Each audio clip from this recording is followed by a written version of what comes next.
Welcome to the Soul Health Mentor podcast with Nadia Kraus. Learn how to move your awareness out of your mind and into your heart so you can embody your divinity, experience joyous peace of mind, and create your most vibrant life by opening to receive your soul's sacred medicine. Hello, welcome back to Soul Health Mentor Podcast. Today, I have the honor to welcome back Sarah Carpenter from sarah.thelifecoach.com. We already had a wonderful conversation. Sarah is coming back to Soul Health Mentor. We previously had talked about looking beyond the surface, seeing beyond the surface with Sarah Carpenter. That was episode number 43. And today we're doing the same thing. We're seeing beyond the surface. We're looking beyond the surface. We're talking about a topic that is near and dear to my heart. And it's the topic of spiritual wounding. No, religious wounding and religious abuse. Welcome, Sarah. It's so wonderful you're here. Thank you for having me back. I'm going to let the listeners in that when we first met, I knew that that's one of your podcast topics. And it piqued my interest back then. It was November 2022 that we had our first episode. And it piqued my interest. I wanted to talk about it. But I also remember telling you that day, it scares me still. I can't talk about it. It scares me. And sometimes we just have to trust divine flow. And we also have to trust divine timing and our own empowerment and healing journey. And now I'm ready to talk to you about it. And I just also, before we start, wanted to clarify spirituality and religion are two different things for me. So spirituality for me is my relationship with the divine. It's very, very personal. It has nothing to do with anybody else. There's no dogma. And religion to me is rules, regulations, dogma, and wounding and abuse can occur. And that's what we're talking about today. How come this is a podcast topic for you? Because in the work that I do, I help people connect to themselves, right? I help people set boundaries and make decisions based on their own needs and wants and experience.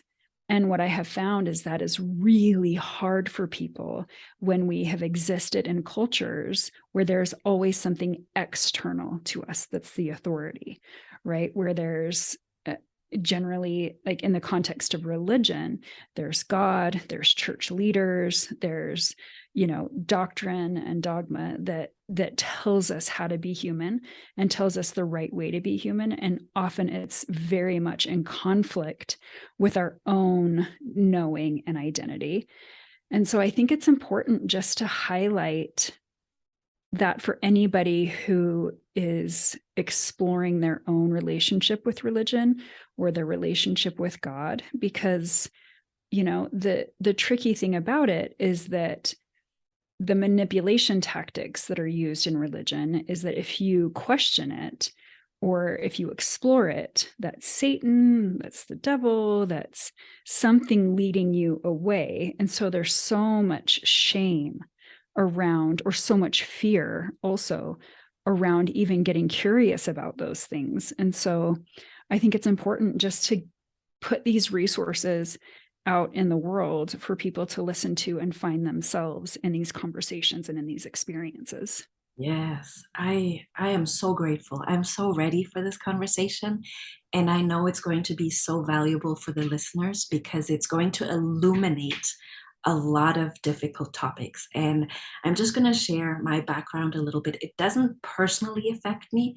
So I haven't personally experienced spiritual wounding or spiritual abuse, but my religious. I keep religious wounding and abuse. Maybe it's in the same context. It's actually good that there's no coincidences, because in spiritual communities, the same weird kind of stuff can happen. Absolutely. Yes. And so it's probably no coincidence that I keep having a blurb and saying it wrong. I guess what I should say is that I have not been spiritually wounded or religiously wounded. I grew up in a spiritual seeker family that was completely open. That my dad was born into Catholic. My mom was born into Islam. I was baptized Catholic because I wanted to wear the pretty white dress. That was the reason for it. And all my girlfriends were getting it. And I just wanted to be part of that. And my mom left South Africa and then was Europeanized and started questioning her relationship with God and spirituality and religion, and came to that same conclusion. Religion is someone else telling me what to do. No, my relationship with the divine is in my heart. It's my heart and soul, and I decide what's right for me. So we became the spiritual seeker family, and I wasn't hurt or wounded in any way, but I have a partner and I married a man that was spiritually wounded, religiously wounded, and abused. And when we moved to the States, that trauma ripped open, but we didn't know what was happening. We didn't know. So, how can, if my husband would have known these things and maybe would have heard someone talk about it, what are the first signs of trauma, abuse, wounding? How does it show up in your work? What are red flags, kind of? Is there something you've noticed? I mean, I think the biggest thing is not being able to trust yourself, right? Is like you have no trust in your own intuition and no like somatic experience, right? Like everything is intellectualized in your mind, and you find yourself spinning a lot trying to make things make sense. I call it mental gymnastics. Where your body and your mind are like, this doesn't make sense. But then you feel like you have to make it make sense. And so you'll just, my experience was that I would just be like, oh, well, of course it's this way because of X, Y, and Z. And I would create all of these things that now in hindsight, I'm like, that makes no sense at all, but I didn't want to, I had so much fear around the adversary getting to me, right? Like all of this doubt in there was in the religion I came from, there was one of the authorities of the church said, doubt your doubts before you doubt your faith, or something like that. And I was just like, and then I was like, oh yes, I have to doubt my doubts. Like, what is happening? If I'm doubting, that means I've done something wrong. I need to pray harder. I need to be more diligent. Right? Instead of being like, no, my body actually is really wise and compassionate and loving and empathetic and all of those things, which I thought could only exist because religion had taught me those things only exist in the context of religion. Once you leave religion, you lose all of those virtues. I'm saying in finger quotes. And so I think if you find yourself always questioning and always looking for an outside source, right? Whether that's, looking for validation from the people around you anytime you have to make a decision, or, needing coaches or mentors or resources for everything that you do, that might be a good sign. If there's no internal knowing, that might be a good first sign. Yes, you've touched on a lot of points that now in hindsight, I understand. So you talked about the missing self-trust, not having the ability to have that trust in self. That is also hypervigilance. I can't trust my environment. I can't trust myself. And the mental gymnastics that then happen with that hypervigilance. This is what I can now see and follow. But this is also what's so crazy. my husband had left the United States because he needed to get as far away as possible from the emotional and physical abuse under this is the hypocrisy, under the pretense of, but you need to go to church and we are Christian. And if you don't accept Jesus Christ into your world, into your heart, you're going to hell. And then all these things happening in this household, bad physical and emotional violence and abuse. So he got himself out of that violent environment and got to Germany and started thriving. He started thriving because he was far away from his abusers. And it was not, I couldn't see it. He now says he was always hypervigilant. He can now see it, but he was high functioning. So this is very important. Huge abuse, now diagnosed as complex post-traumatic stress disorder, but highly functioning. And so now I'm learning all this terminology in psychology because now there's healing happening. You mentioned somatic. So there needs to be somatic healing. There needs to be cognitive healing. There needs to be understanding, so many things. So everything you said, yes, I can reflect back and say, yes, I can see it now. But when you're in it, you don't have the words for it.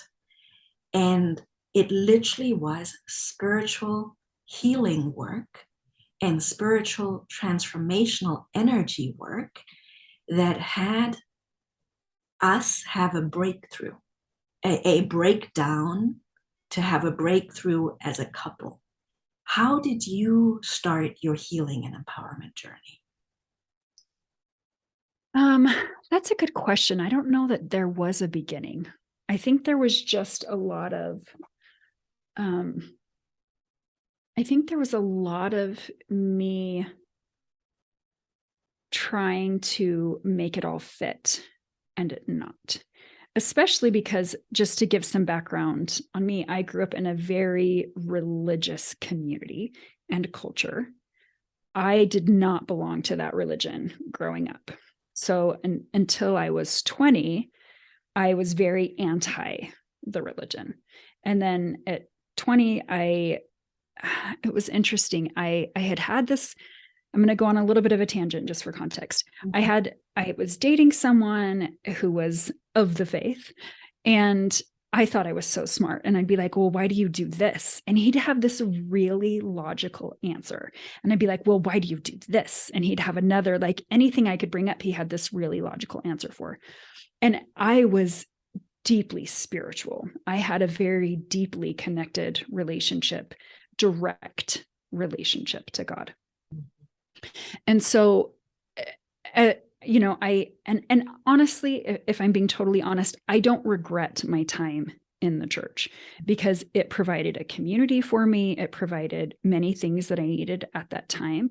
And I think so much of who I am now and the work that I do is because I have the contrast of I am not that. I am not this. I am not what this religion preaches. And I think having to go through that process and untangle myself from it has really helped me find myself and find my identity and to know exactly what I believe in.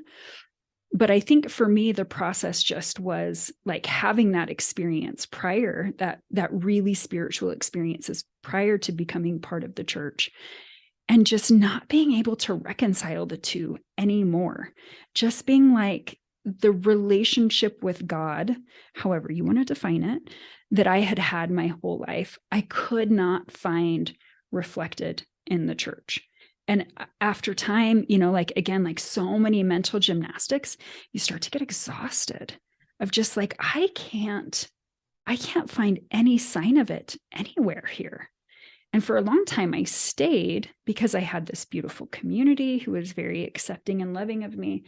While I was living in another state. But then when I moved back to my home state, it's very cultural here. And so I didn't have that same open community.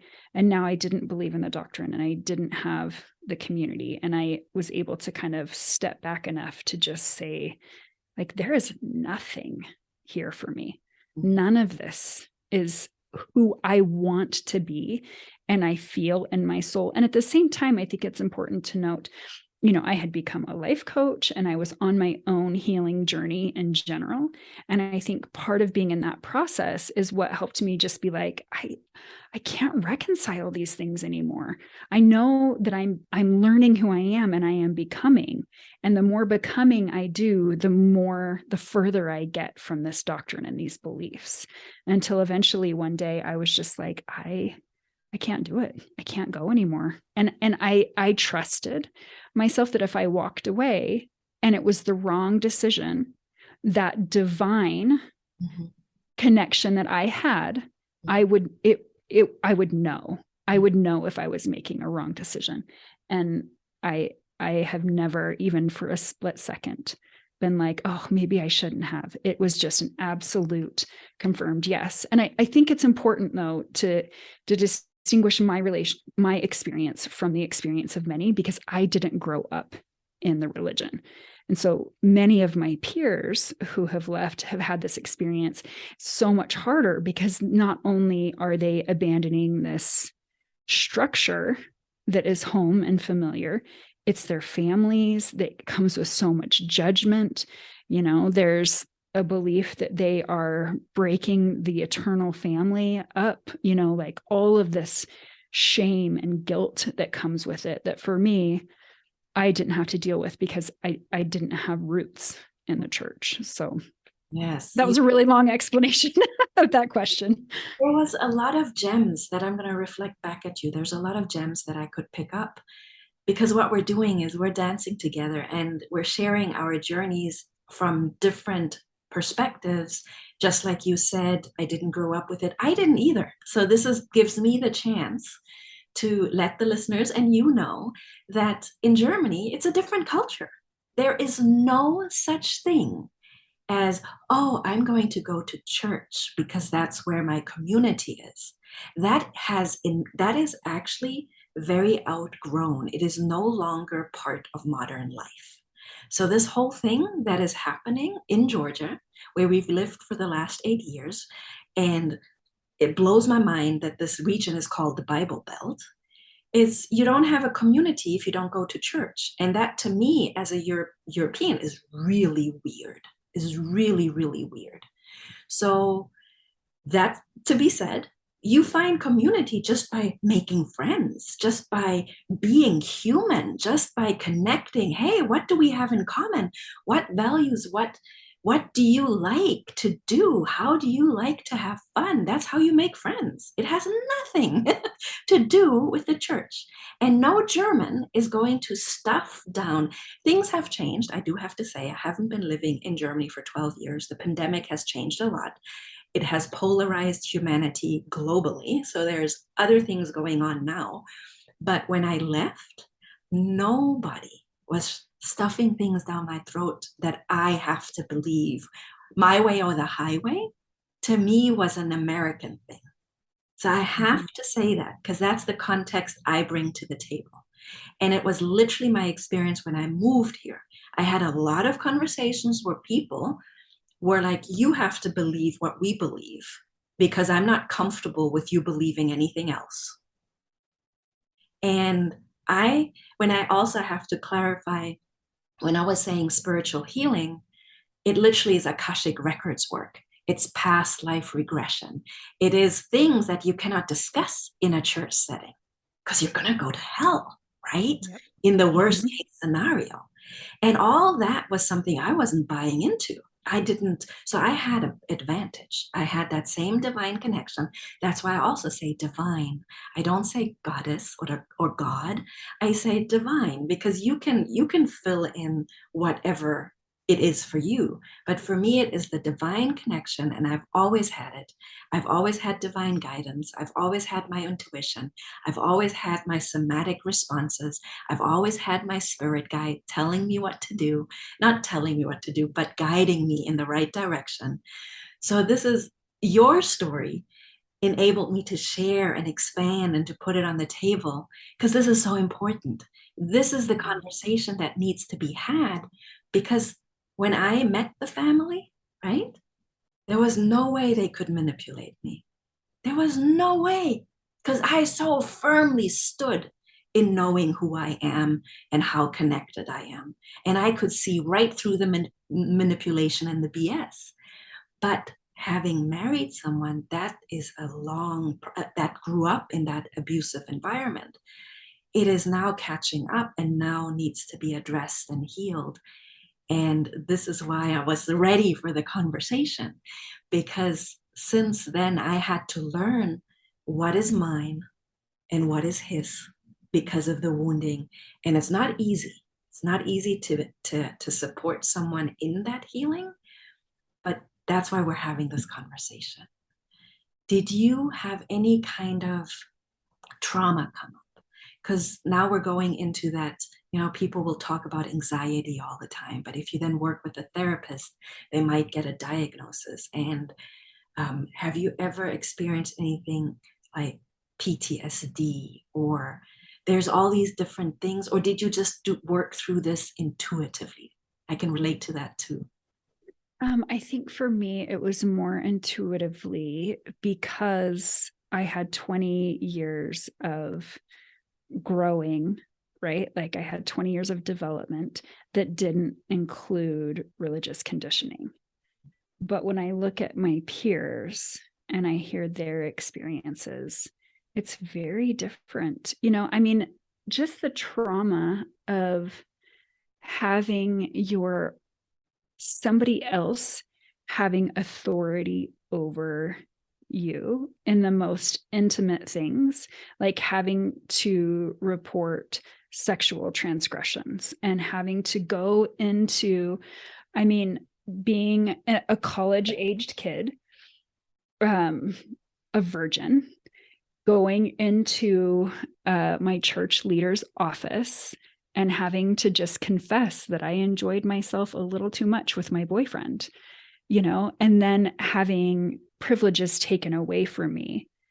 And so this denial of humanity that is its own kind of trauma, where your own basic human parts of yourself. And it's not a coincidence that my home state is like the number one state for sex addiction, pornography, all of those things, because when you deny someone their humanity, then it becomes like it becomes this thing that now I have to find in all of these sneaky or toxic ways, because I'm not allowed to embrace them in healthy human ways. Right. And so I think the trauma, the trauma for me was just the years I spent having someone sell my humanity and my spirituality back for the price of obedience.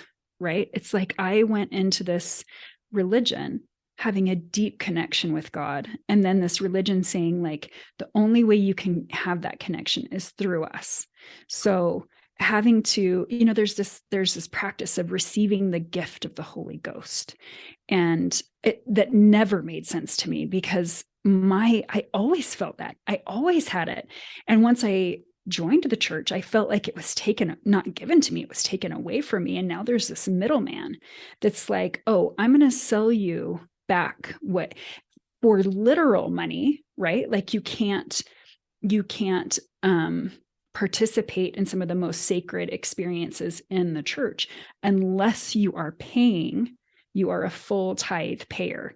And so they are literally selling you your faith back to you, or your relationship with God back to you. And just it like hurts my heart and my soul still to see and to witness and to recognize how numb you have to be, how much you have to disassociate to exist in it, you know? You said so many things. May I reflect back? Because there are so many gems. So what you said, I love that you shared that, because trauma, there's all kinds of trauma, and you don't need a diagnosis, not at all. It's just sometimes it's helpful in the process of healing to like, okay, I'm not crazy. There's this thing that is now diagnosed and now we can tackle it. But what you described is definitely trauma. It is definitely trauma. And it is definitely also a form of violence, but it's sneaky. It's manipulative. You can't quite, it's intangible. It's for energetically sensitive people, it's super icky. You can feel it. And you might get nauseous and want to vomit if you're having that somatic response. So I just wanted to reflect that back so the listeners can really have their own experience in this interview of just talking from different perspectives, and the part where something so natural is then denatured. The natural connection that you had to the divine was denatured and manipulated to manipulate you and to have power over you and to control you and to gain benefit from you in whatever way. And that is just something I have never, ever experienced living in Germany. So that kind of abuse and wounding, every country has its own wounding and abuse, and Germany has the history of the war and Hitler and genocide and other horrible, horrible things. So nobody's perfect. We've all done some really crazy things. But that part of it was so shocking for my system, because as an empath, as a highly energetic person, I just kind of soaked it up because it's in the land. It is in the land, because here we have slavery and we have the Christian wounding, like, and it is right here. It's everything in the name of God, but hurting others. And so that your share got my story going. And it's also a type of healing. It's a type of healing. And that's why we're talking about it today. And one more thing that I wanted to say, what you mentioned about you have to numb yourself, and it literally is traceable in the sense, because I work with the Akashic records, it's memory loss, it's programming. It is you, and you have to do it. It's like you have to amputate your own arm spiritually to be able to withhold this kind of pain, to be so disconnected. So I just wanted to mention that is part of the spiritual healing work that I do. And it is real. So that's just what I wanted to, I can confirm it. Yeah. And, it was so interesting. Just one of the things that really, just kind of a funny anecdote that really pushed me to be like, okay, this is absolutely not for me, is that when you're in a religious culture, you stick within your religious culture, right? Like you don't spend a lot of time outside cultivating friendships that, with diverse opinions and life experience, because there's so much, even though I was very liberal in my faith, and even though I was very open-minded and I felt so not judgmental, when the foundation is one truth, like there's only one right way to be human, and we can love everybody else, but they are missing something, right?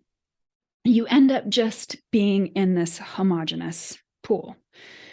And I was recently divorced, and I was like, getting back in the game on dating apps. And I was in these religion-based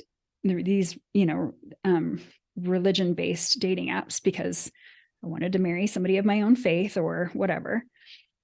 And I remember scrolling through these profiles and just being like physically crawling out of my skin, that it was just like, fuck no, like, I don't want this. So much patriarchy and sameness, and just, I didn't have any language for it at the time, but everybody was so numb. Everybody's just trying to fit into this box, and every profile was exactly the same. And you can hear in my voice that I feel very passionately about it, because it was so overwhelmingly disheartening for me that, like, oh, I'm going to get divorced, and then I'm just going to end up in the exact same suffocating kind of environment. And I had a friend who happened to be a dating coach, and she's like, why don't you try a different app? She's like, why don't you get on like Tinder or something? And I was like, ooh, but that's where all like the hookups happen. Like, that's gross. And she was like, there's all kinds of people, just get on and try it. And so, yeah, there's lots of, you find whoever you're looking for. But I remember just this pool of really interesting people with life experiences, stories, and different perspectives and different interests. It was just like, these are my people. Like, this feels good in my body. This feels relatable. Like, I could actually see myself dating someone and it not being that like suffocating, strangling feeling, and so, and the same with friendships. And I adore still my friends that live in the church, or that are still part of the church, but there is this small window of existence. I can exist between these two walls. There's no room to expand my perspective and my view and my acceptance of humanity, because it bumps up against church doctrine, right? Like, it's, like there's a lot of anti-gay rhetoric, and there's a lot of like, sexual morality has to fit within this box, and gender roles have to fit within these boxes. And people are kind of trying to push on those a little bit, but like, it's baked into the generations and into the history and into the culture. And so you find yourself living in this bubble, and I can meet people in that bubble. That's fine. But I am not going to limit myself to that, because there's just, and if you don't, can I keep going? There's one more thing that I find so interesting, is that when I thought about leaving the church, or anytime I questioned anything, I would just be like, oh, I don't know where I would be without the church. Like, I would probably be an alcoholic living on the streets.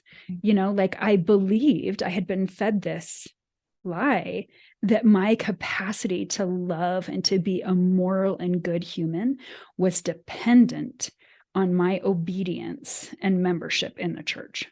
Wow. And what I have found is that what I used to only be able to find in the four walls of a church, that deep connection, that spirituality, which I genuinely felt, I now find in the most mundane things, right? My spirituality and my love and my depth of like feeling and being able to be with people and to love them like deeply and wholly, without an asterisk, without thinking that they need to be a little bit different. And I love them, but hopefully they'll see the light eventually. Like, just loving people where they are.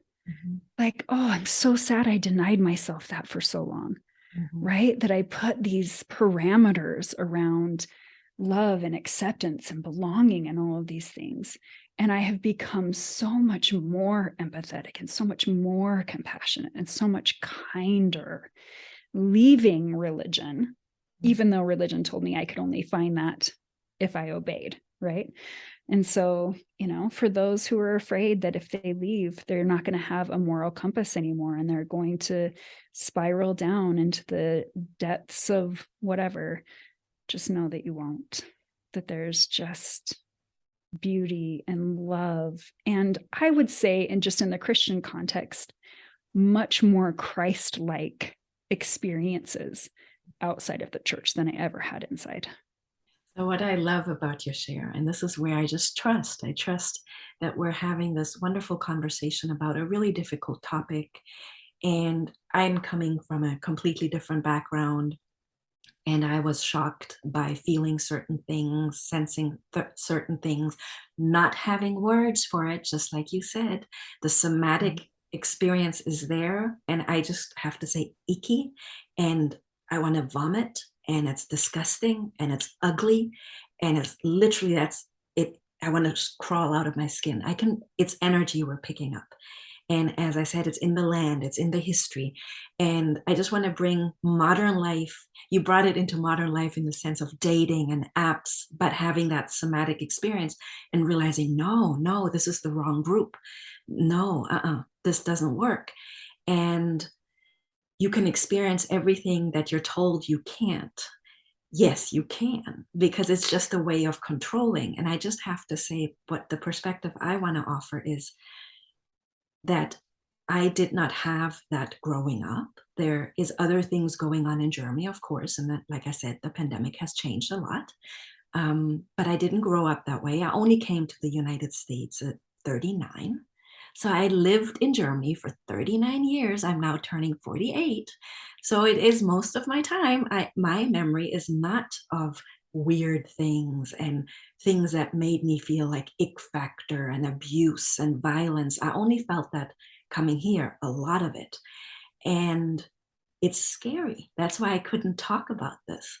And what I wanted to say is just to ground it a bit, because I do spiritual energy work, and apparently there is talk of the book of life in Gnostic Christianity, which is a different, I don't have enough history background, but the book of life, imagine everybody has a book of life and there's wisdom to be found there. And what you mentioned, obedience, suffering, silence, sacrifice, those are vows made in the name of the church.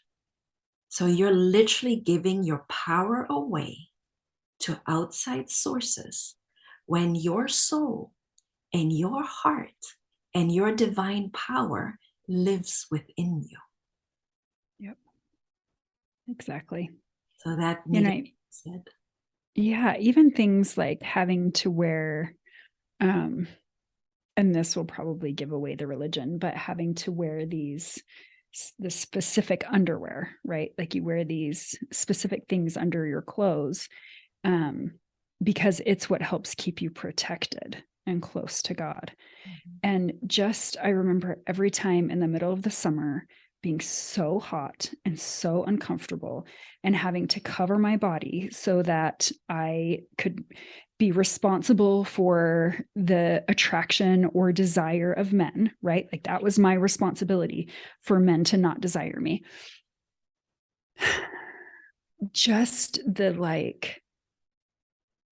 I felt so controlled, right? Like, and even again, going back to my own relationship with God, feeling like the God that I know, my own divine experience, mm-hmm. without the context of the church, doesn't demand love by sacrifice and discomfort. It doesn't demand suffering in order to prove anything. Like that just never made sense to me, that I have to make myself miserable to show you that I love you, to show, like, I wouldn't want that for my own kids, right? Like, I don't want my kids to be miserable to prove that they love to me. That goes against everything in my maternal nature, right? Like, and so that was, I think, one of the big things that felt so like the ick factor for me was just like, this does not make sense. Like anything worth having doesn't demand your suffering, right? Doesn't demand your denial of self and your humanity and your ability to openly and fully love other people, you know? And I just witnessed so much now that because in religious cultures, we have never been, especially when you're born in it, you've never been connected to self, right? Like you've always had something telling you what's right and how to be and what correct looks like. And so you have these really, toxic, that feels like too soft a word. Mm-hmm. People who hold so tightly to this idea that there is one right way to be human, no matter how much information or stories or experiences they're presented with. Because if that gets questioned, right, then everything crumbles and there's no self to come home to, because that's never been developed. And so you have these cultures and communities of people who live and die by doctrine, in finger quotes, or whatever, right, religious ideology, because that is all they have. And so the brain will jump through whatever hoops and rationalize and twist and whatever to make it make sense and to make it righteous, also in finger quotes. Because there is nothing, if that crumbles, then there's nothing. There's nothing to fall back on. There's no home. And I think that is one of the biggest, that is the biggest disservice that religions do, is disconnects people from themselves in such a way that, I think for some people there's no returning, there's no finding self at this point. I mean, I have hope for everybody, but that's a long journey. Everybody's on their own spiritual path. And the things you just mentioned, it is interesting looking at history. And I'm a multicultural. My mom was South African, my grandpa Persian Indian, my grandma Portugal Italian, Islamic religion, right? Then South African Indian it's its own culture. There is certain things that are taught. There's a lot of hypocrisy because the woman needs to be a virgin, but the guys can do what they want. And it's okay, And my dad came from the Catholic, and the same thing. I have a half sister that got pregnant very early on. I think she was 18. And then I had to always hear that I can't do things because I'll get pregnant and we need to prevent that. And so even though my family was a spiritual seeker family, eventually there was still this conditioning that doesn't even come from my parents. It comes from their parents and their parents and their parents.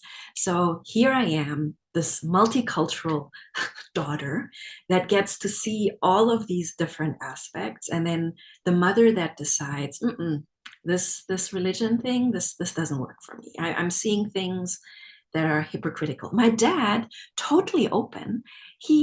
He would pray. If he was in South Africa, he would pray the Islamic way 5 times a day. He would fast. He would love the community. The community gives back. And then he comes back to Germany, and we were living close to an military American community, and we'd go to Mormon church. And I remember being at Mormon church at 10 and being highly energetically sensitive. All I felt was love. It was beautiful.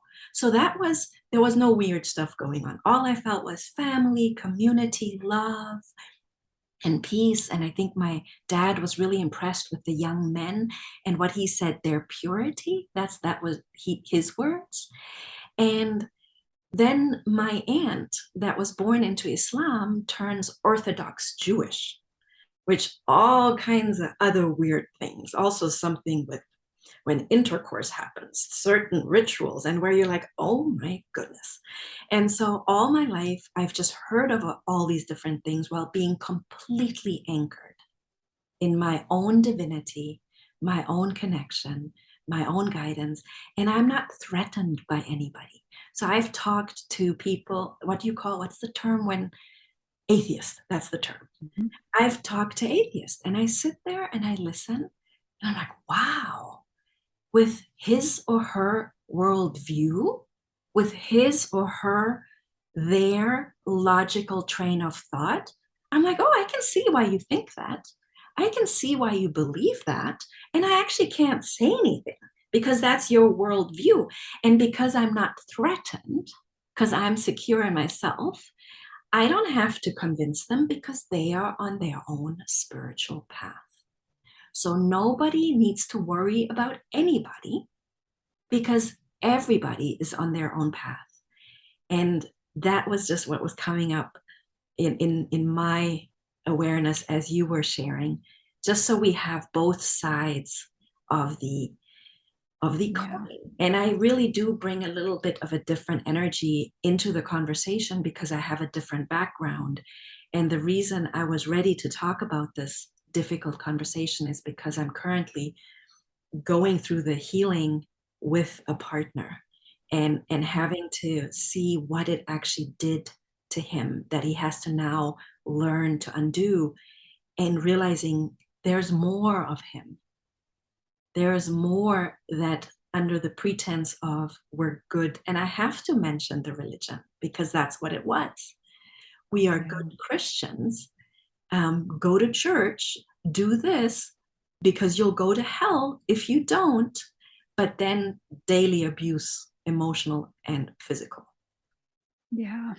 Yeah. I mean, I only aspire to be able to have that perspective of not being threatened. I think in my world, being surrounded, for example, by so many queer kids, and the suicide rate being so high in my community, that like I can let people be on their own spiritual journey and their own spiritual path, but I can't deny and disconnect from the harm that it causes. Yeah. Right? Like if it was just you living in your own bubble and being who you and whatever, like that's fine. Like that's okay. I don't care what you believe. I do care when your beliefs harm these innocent kids that I love. Yes. You know what I mean? Like then that's where the boundary comes in for me, is that but when your beliefs start influencing the laws that affect my people that I love, then it doesn't work anymore. Like then something needs to shift and change, and we need to start having these conversations. And, I mean, yeah, like it's easy for me to just, I can find the good and love everyone. And on an individual basis, I can see where people are coming from. I can see why, just like you said, through the lens of their experience and their beliefs, I can see why they behave the way they do. I can see, and that doesn't make it, that doesn't make the harm okay, And so I don't know, that's where it gets a little tricky for me. And I think that's what I'm navigating. When I left very amicably, like this isn't for me anymore. I'm just going to step away. I still love all of you. You keep doing what you do. I respect and appreciate your views. I'm going to live over here. And now it's been maybe 4-ish years. And I find myself angry a lot because I can see the manipulation and the abuse and the harm, so much harm that comes from forcing kids to deny their identities and their humanity. And that's just one, right? Like that's just one example. But even things like smaller things like the shame around divorce, or, these things where we can have an inner knowing that this isn't working, this isn't healthy, this isn't safe, but I am going to be abandoned by my community if I make this choice. Like that's too much to ask of people, and that's where I think my heart gets broken a little bit. I love that you brought this in. I really love and respect that you brought in this perspective, because it's not on my radar. Because again, it is coming from Germany. Sexuality is just sexuality.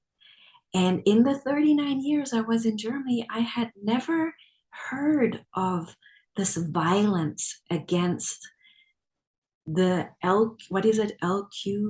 That's a lot. It's against that community. It is never crossed my everyday life. My mom's best friend was homosexual, and there was no stories around it. Like I've never heard violent stories around it. So again, I come here and it's seen and it's not okay. And there needs to be activism. And of course, if I was ever in a situation where there was any kind of weird stuff going on, I would stand up, because it's BS. It's just not on my radar, because 39 years, I didn't have that awareness of, oh my goodness. And I think it's also our world right now. It's breaking open, all these systems that are broken, all these things that are happening that need to be flooded with love. But literally, all that negative behavior is just fear. Fear of losing control, fear of losing power, fear of, I don't have power over you anymore if you know who you are. And so this is a very important part. And yes, absolutely, because love is love.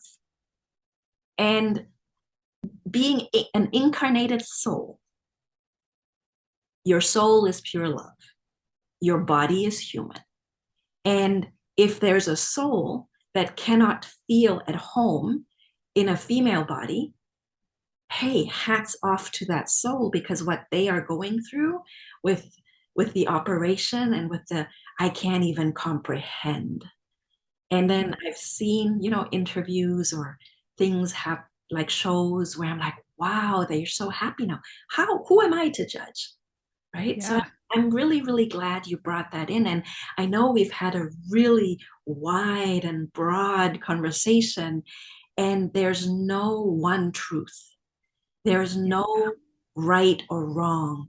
I think the seeing beyond what we did together and the looking beyond the veil is literally, for me it is, don't give your power away to outside sources. And question, trust yourself, and do the healing work. Like you said, you work with clients, people, you do community work. If you are listening to this interview and you're like, I want to talk to Sarah, how can they find you? Yeah, my email, best way is just to email me, sarah@sarah.thelifecoach.com. And my website isn't super active, but my Instagram is. So, and it's just Sarah Carpenter Coaching on Instagram. So you can find me there. And I love having conversations. I think one of my favorite things that I can do with people is help them discover how amazing they already are.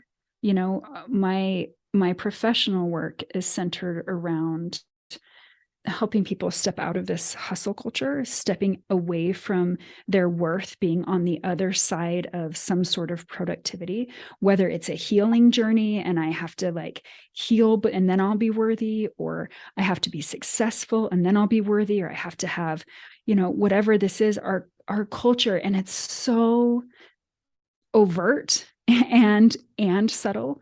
At the same time, we get this message from everywhere that we need to be constantly going and doing and becoming and healing and all of the things. And really, my work is about helping people find peace at home, right where they are, so that whatever healing happens or whatever they want to do, they can do from a place of this is what I want and this is where I want to go, not I have to do this so I can become worthy, and that's such a different way